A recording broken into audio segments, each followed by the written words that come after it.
Magandang araw sa ating lahat mga kalapatids. So ngayong araw ay mag-aabang na naman tayo ng mga ibon galing sa Midtos. So nagpa-Midtoso ang TRPO na club mga kalapatids kasi dahil na-cancel sa linggo yung training. So nagpa-Midtos sila ngayon dahil sa paparating na linggo ay first lap derby na ng TRPO mga kalapatids. So preparation to.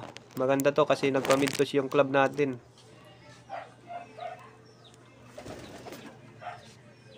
Bali nag-Midtos sila mga kalapatids sa Mahaplag Leyte. Mga 50 kilometers. At saka may pahabol tayong isa mga kalapatids, yung banded din ng TRPO. Yung hindi na training kasi naglulugon. Mabuti na lang na-cancel yung first lap derby. Pwede pa nating ihabol to. Midtos muna siya ngayon. Tsaka sa linggo, first lap siya agad mga kalapatids. At update ko din kayo sa hindi ko nakawi nung linggo sa TPC mga kalapatids. Bali ito na siya ngayon. Bumalik siya nung Martes. Mga alas 10 yata ng umaga. Pag tingin ko sa loob ko mga kalapatids, nandito na siya. So mabuti na lang kasi dalawa pa yung ating panlaban sa one lap race ng TPC. So re-recover natin siya mga kalapatids para sa training nila ulit ngayong linggo sa Liloan, Southern Leyte. So ito yung panahon natin mga kalapatids.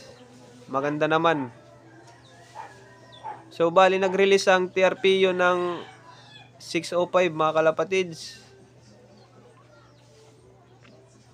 Tsaka magsisimula na tayo magabang 6:38.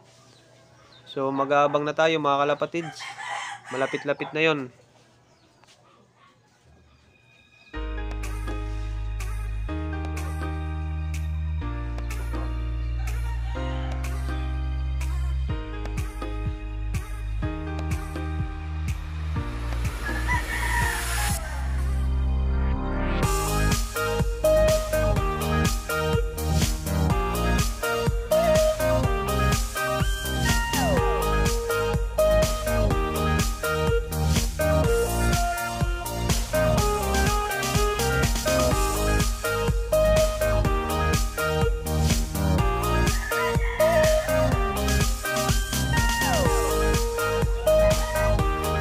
After ng ilang minuto mga kalapatids, may dumaan ng isa. At saka nagsisidatingan na rin yung mga kalapati natin. Pati sa kaibigan ko mga kalapatids, dumating na rin yung mga kalapati niya. So ito na. Iwan ko kung ilan yung kalapati ko dito. Tingnan lang natin mga kalapatids kung ilan yung pauwiin ko ngayon.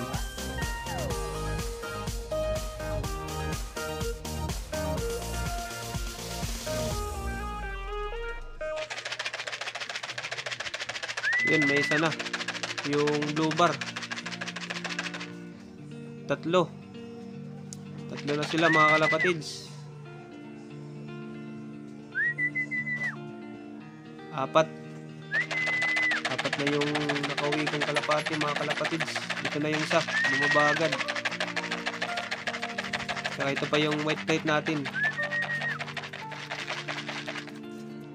So ito mga kalapatids, mga kondisyon na agad sila galing sa adenovirus. Kondisyon na sila para sa first lap derby. So hayaan lang natin sila mga kalapatids na pumasok kasi hindi naman tayo nagpa-sticker. Training lang sila. Galing sa Mahaplag Leyte.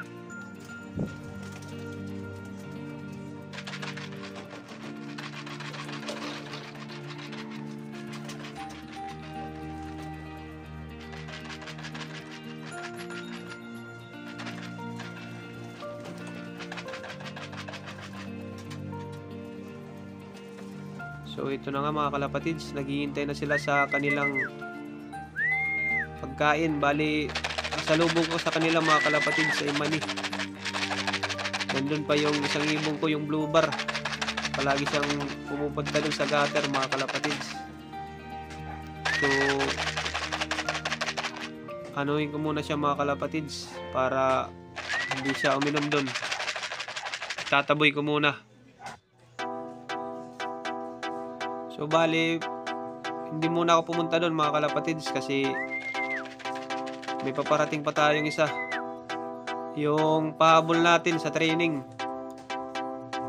Bali, ika-4 siya na dumating. So ikakarga natin din siya sa first lap.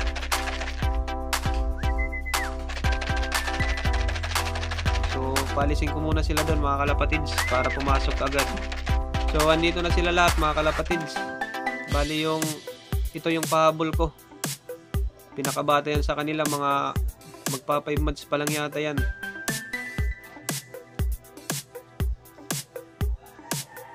Saka ito yung blue bar na kasaway.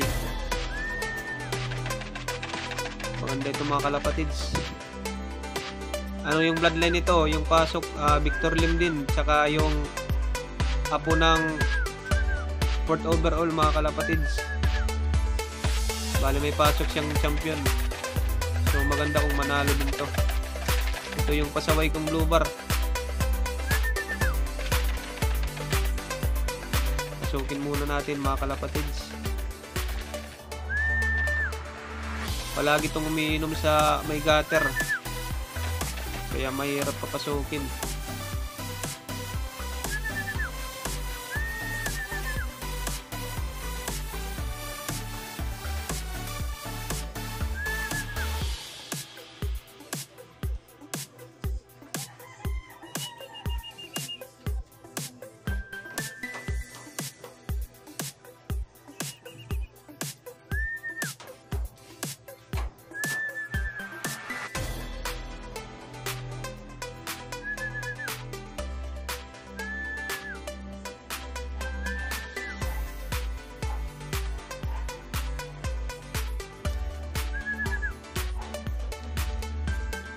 So ayun na nga mga kalapatids, pumasok na yung kasaway kong blue bar.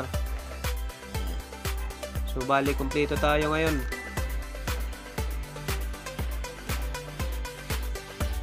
First bird, second, mga fourth bird dito, fourth bird ko mga kalapatids. Second bird, ito yung pahabol natin mga kalapatids, pinakabata sa kanila.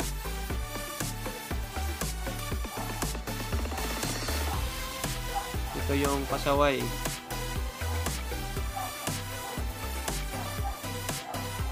So painumin ko muna sila mga kalapatids. Bago tayo magpainom mga kalapatids, shoutout muna tayo kay Jimbert Dakutanan from Mutyong Samar. Shoutout sa iyo kalapatids. Pati sa solid natin supporters, si Henslop TV. Support niyo mga kalapatids. Pati si Shinobi Pigeon TV. Support din niyo mga kalapatids. Mga tagaliti din yan. So hanggang dito na lang tayo mga kalapatids. Salamat sa panonood. Please subscribe my YouTube channel. God bless. Ingat.